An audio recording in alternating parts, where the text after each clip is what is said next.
Hello everyone, welcome back to my channel. So ఈరోజు మనం ఈ వీడియోలో లెటర్ రైటింగ్ గురించి ఇన్ఫర్మేషన్ అయితే తెలుసుకుందాం. సో లెటర్స్ ఎన్ని టైప్స్, లెటర్లో ఉండే పార్ట్స్ ఏంటి, ఆ లెటర్లో మనం ఎక్కడ ఏ పంక్చుయేషన్ మార్క్ యూస్ చేయాలన్నది అయితే ఈ వీడియోలో తెలుసుకుందాం. సో లేట్ చేయకుండా మనం వీడియోని అయితే స్టార్ట్ చేద్దాం. సో లెటర్ రైటింగ్ అనేది మనం కమ్యూనికేషన్ కోసం యూస్ చేస్తాం. అంటే ఏంటి, మన భావాల్ని డైరెక్ట్గా ఎక్స్ప్రెస్ చేయలేనప్పుడు, ఓరల్గా ఎక్స్ప్రెస్ చేయలేనప్పుడు మనం లెటర్ రైటింగ్ని యూస్ చేస్తాం. సో లెటర్ రైటింగ్ అనేది మనకి రిటన్ కమ్యూనికేషన్ కిందకి వస్తుంది. సో లెటర్ రైటింగ్ చూసుకుంటే కనుక లెటర్ రైటింగ్ మనకి మెయిన్గా 2 టైప్స్. ఒకటి formal letters, 2 informal letters. So formal letters అనేవి మనం ఎవరికి రాస్తామంటే హైయర్ అఫీషియల్స్కి రాస్తాము. సో హైయర్ అఫీషియల్స్ అంటే అందులోకి టీచర్స్ కూడా వస్తారు. అంటే మనం టీచర్స్కి లేదా ప్రిన్సిపల్స్కి, హెచ్ఎమ్స్కి రాసి ఇవన్నీ కూడా ఫార్మల్ లెటర్స్ అవుతాయి. సో ఈ ఫార్మల్ లెటర్స్లో మనం ఏ లాంగ్వేజ్ యూస్ చేస్తామంటే ఫార్మల్ లాంగ్వేజ్ యూస్ చేస్తాము. ఫార్మల్ లెటర్కి ఎగ్జాంపుల్స్ వచ్చేసి leave letter, complaint letter etcetera. అంటే ఇంకా చెప్పాలంటే న్యూస్ ఎడిటర్కి రాసి మన ప్రాబ్లమ్స్ గురించి, పోలీస్ డిపార్ట్మెంట్కి కానీ న్యూస్ డిపార్ట్మెంట్కి కానీ రాసేవన్నీ కూడా ఫార్మల్ లెటర్స్లోకి వస్తాయి. సో నెక్స్ట్ వచ్చేసి మనకి ఇన్ఫార్మల్ లెటర్స్. అంటే ఏంటి, మన రిలేటివ్స్ అంటే ఏంటి, మన మదర్, బ్రదర్, అలా మన రిలేటివ్స్కి, మన దగ్గర వాళ్ళకి రాసేవి ఇన్ఫార్మల్ లెటర్స్. సో చూసుకుంటే ఎవరికి రాస్తామంటే రిలేటివ్స్కి రాసేవి. సో ఈ ఇన్ఫార్మల్ లెటర్స్లో మనం యూస్ చేసే లాంగ్వేజ్ ఏంటంటే కొలోక్వియల్ లాంగ్వేజ్. ఈ ఇన్ఫార్మల్ లెటర్స్కి ఎగ్జాంపుల్ వచ్చేసి love letter, invitation card etcetera. Suicide letter కూడా మనకి ఇన్ఫార్మల్ లెటర్లోకి వస్తుంది. సో ఇవి లెటర్ టైప్స్ అనమాట, formal letter, informal letter. Next letter రైటింగ్లో పార్ట్స్ చూసుకుంటే కనుక, అంటే మనకి ఒక లెటర్ ఇచ్చేసి అందులో పార్ట్స్ ఏంటి అంటే కనుక, సో ఒక లెటర్లో మనకి మెయిన్గా 6 పార్ట్స్ ఉంటాయి. సో ఫస్ట్ వచ్చేసి హెడింగ్ అనమాట. ఇది ఫస్ట్. ఈ హెడింగ్లో ఏమంటుంటే ప్లేస్ అండ్ డేట్ ఉంటుంది. సో మనం లెటర్కి రైట్ సైడ్ రాస్తామన్నమాట ప్లేస్ అండ్ డేట్ని. దీన్ని మనం హెడింగ్ అంటాం. ఇది లెటర్లోని ఫస్ట్ పార్ట్. సో ఇక్కడ చూసుకుంటే కనుక మనకి ప్లేస్ వచ్చేసి టెర్మినేట్ అయ్యేది ఏంటంటే కామతో టెర్మినేట్ అవుతుంది. డేట్ వచ్చేసి చివరిన ఏ పంక్చుయేషన్ వాడుతున్నామంటే ఫుల్ స్టాప్ పంక్చుయేషన్ వాడుతున్నాం ఇక్కడ మనం. అంటే ప్లేస్ అండ్ డేట్ ఏ పంక్చుయేషన్ మార్క్స్తో టెర్మినేట్ అవుతాయంటే కనుక కామా, ఫుల్ స్టాప్, ఇవి చూసుకోవాలి. సో లెటర్లో ఫస్ట్ పార్ట్ వచ్చేసి మనకి హెడ్డింగ్. అందులో ఏమేమి వస్తాయంటే ప్లేస్ అండ్ డేట్ వస్తాయి, అది స్టేషన్ అండ్ డేట్. సో ఈ హెడ్డింగ్ అనేది మనకి లెటర్లో ఎక్కడ ప్లేస్ అవుతుందంటే top of the right side of the letter. So మనం లెటర్కి రైట్ సైడ్ టాప్ కార్నర్లో రాస్తామన్నమాట. అండ్ నెక్స్ట్ సెకండ్ పార్ట్ వచ్చేసి సాల్యుటేషన్. అంటే ఏంటి, ఇక్కడ మనం రాస్తాం కదా respected sir, madam, dear mother, dear father అని చెప్పేసి గౌరవార్థం రాస్తాం కదా, అది సెకండ్ పార్ట్. దీన్ని సాల్యుటేషన్ అంటాము. సో సాల్యుటేషన్ ఎండ్ అయ్యే పంక్చుయేషన్ మార్క్ ఏంటంటే కామా. అండ్ ఈ సాల్యుటేషన్నే మనం ఇంకేమంటామంటే విష్ లేదా గ్రీటింగ్ అండ్ కాంప్లిమెంటరీ బిగినింగ్ అంటాం.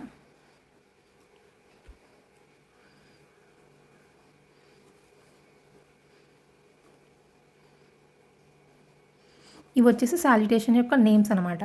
సాల్యుటేషన్ మనం విష్ అనొచ్చు, గ్రీటింగ్ అనొచ్చు, కాంప్లిమెంటరీ బిగినింగ్ అనొచ్చు. ఇది సెకండ్ పార్ట్ లెటర్లో. ఏ పంక్చుయేషన్ మార్క్ యూస్ చేయాలంటే కామా. ఇది second part. Next third part వచ్చేసి బాడీ ఆఫ్ ద లెటర్. ఈ బాడీ ఆఫ్ ద లెటర్ అనేది మనకి లెటర్లో థర్డ్ పార్ట్ అనమాట. సో ఇక్కడ మనం చెప్పాలనుకున్న విషయం అంతా రాస్తామన్నమాట. సో దీనికంటూ పర్టికులర్గా పంక్చుయేషన్ మార్క్ అంటూ ఏమి ఉండదు. సబ్జెక్ట్ని బట్టి మనం పంక్చుయేషన్ మార్క్ ఇచ్చుకుంటూ వెళ్తాం.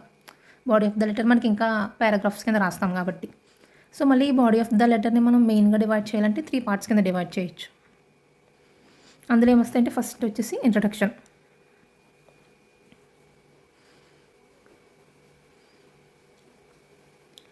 సెకండ్ వచ్చేసి మెసేజ్ లేదా బాడీ.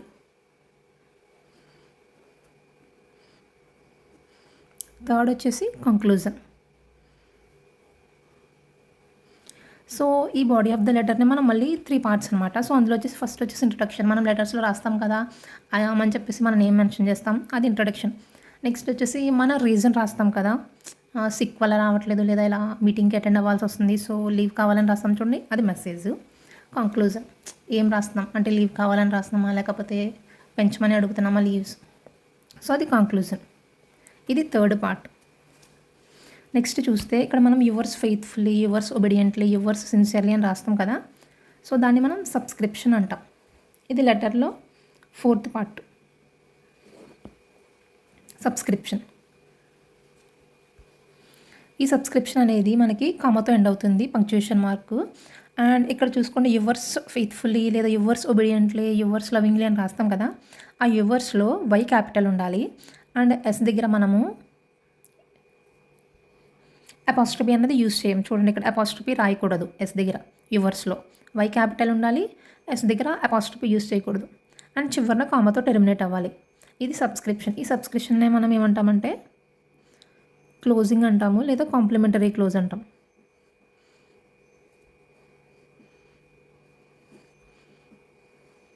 ఇది 4th పార్ట్. నెక్స్ట్ దీని కింద సిగ్నేచర్ ఉంటుంది. సో ఆ సిగ్నేచర్ అన్నది 5th పార్ట్ అనమాట లెటర్ రైటింగ్లో. సో ఈ సిగ్నేచర్ అన్నది ఎప్పుడు కూడా హ్యాండ్ రిటెన్ ఉండాలి. అంటే ఏంటి, మనం చేత్తో చేసింది అయి ఉండాలి. సో హ్యాండ్ రిటెన్ ఉండాలి. అండ్ నెక్స్ట్ దీని కింద మనం బ్లాక్ లెటర్స్లో నేమ్ రాయాలి. అంటే క్యాపిటల్ లెటర్స్లో కింద మళ్ళీ ఫుల్ నేమ్ రాయాలి సిగ్నేచర్ చేసిన తర్వాత. ఈ సిగ్నేచర్ అనేది 5th పార్ట్. సో ఈ సిగ్నేచర్ తర్వాత మనం ఎలాంటి పంక్చుయేషన్ మార్క్ కూడా వాడకూడదు. ఫుల్ స్టాప్ కానీ కామా కానీ ఎలాంటివి యూజ్ చేయకూడదు. నెక్స్ట్ వచ్చేసి సూపర్స్క్రిప్షన్. ఇది లెటర్లో 6th పార్ట్ అనమాట. అంటే ఏంటి, మనం రాస్తాం కదా ఫ్రమ్ అడ్రస్ టు అడ్రస్ లెటర్లో, వీటిని సూపర్స్క్రిప్షన్ అంటారు. ఇది లెటర్లో 6th పార్ట్. సో ఇక్కడ కూడా మనం ఎలాంటి పంక్చుయేషన్ మార్క్ అనేది యూజ్ చేయము ఫ్రమ్ తర్వాత టు తర్వాత. సో ఇక్కడ ఫ్రమ్ అన్నది వచ్చేసి సెండర్స్ అడ్రస్ అనమాట. లెటర్స్ సెండ్ చేస్తారు కదా వాళ్ళ అడ్రస్. టు అడ్రస్ వచ్చేసి రిసీవ్ చేసుకునే వాళ్ళ address. So from and to address ఈ రెండింటిని కలిపి సూపర్స్క్రిప్షన్ అంటాం. ఇది లెటర్ రైటింగ్ గురించి లెటర్ రైటింగ్లో ఉన్న పార్ట్స్ అనమాట. సో లెటర్ రైటింగ్లో మనకి టోటల్ 6 పార్ట్స్ ఉంటాయి. సో ఇక్కడ సెకండ్ పార్ట్ సాల్యుటేషన్ ఉంది కదా, ఈ సాల్యుటేషన్లో చూసుకుంటే కనుక మనము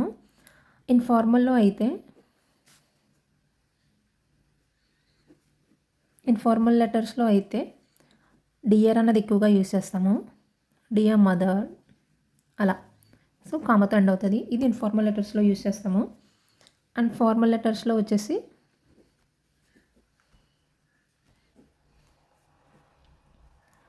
సార్ లేదా మేడం. ఇక్కడ సార్ అండ్ మేడంలో క్యాపిటల్ వాడాలి. చూడండి, స్టార్టింగ్ లెటర్ క్యాపిటలే రాయాలి అండ్ ఎండింగ్ కామా ఇవ్వాలి. ఇది సాల్యుటేషన్. ఇన్ఫార్మల్ లెటర్లో అయితే డియర్తో స్టార్ట్ అవుతుంది. సో ఎందుకంటే మన రిలేటివ్స్ మన దగ్గర వాళ్ళకి రాస్తాం కాబట్టి. అదే ఫార్మల్ లెటర్లో అయితే సార్ మేడం రెస్పెక్ట్ ఇస్తాం కాబట్టి. అండ్ నెక్స్ట్ వచ్చేసి ఈ ఫార్మల్ లెటర్స్లోనే మనం యూస్ చేసే సబ్స్క్రిప్షన్, అంటే కామన్గా యూస్ చేసే సబ్స్క్రిప్షన్ ఏంటంటే యువర్స్ ఫెయిత్ఫుల్లీ. సో ఇది ఎక్కువగా కామన్గా యూస్ చేస్తాం అనమాట, మోస్ట్ ప్రిఫరెన్స్. అది ఇన్ఫార్మల్ లెటర్స్లో అయితే యువర్స్ లవింగ్లీ, యువర్స్ ఎఫెక్షనేట్లీ అలా రాస్తాం. ఇవి ఫార్మల్ అండ్ ఇన్ఫార్మల్ లెటర్స్లో. సో చూసారు కదా, ఇది లెటర్ రైటింగ్ గురించి. లెటర్ రైటింగ్ ఎన్ని టైప్స్, 2 టైప్స్. సో అందులో ఉన్న పార్ట్స్ ఏంటి, లెటర్ రైటింగ్లో ఏ పార్ట్లో మనం ఏ పంక్చుయేషన్ మార్క్ యూస్ చేయాలి, ఎక్కడ క్యాపిటల్ లెటర్ యూస్ చేయాలనేది క్లియర్గా అయితే చూసాం. సో ఈ వీడియో కనుక మీకు నచ్చుంటే కనుక మీ ఫ్రెండ్స్కి అయితే షేర్ చేయండి. అలానే వీడియోని ఒక లైక్ చేయండి. ఛానల్ని సబ్స్క్రైబ్ చేసుకోండి. మరిన్ని వీడియోస్ కోసం నోటిఫికేషన్స్ అయితే ఆన్ చేసి పెట్టుకోండి.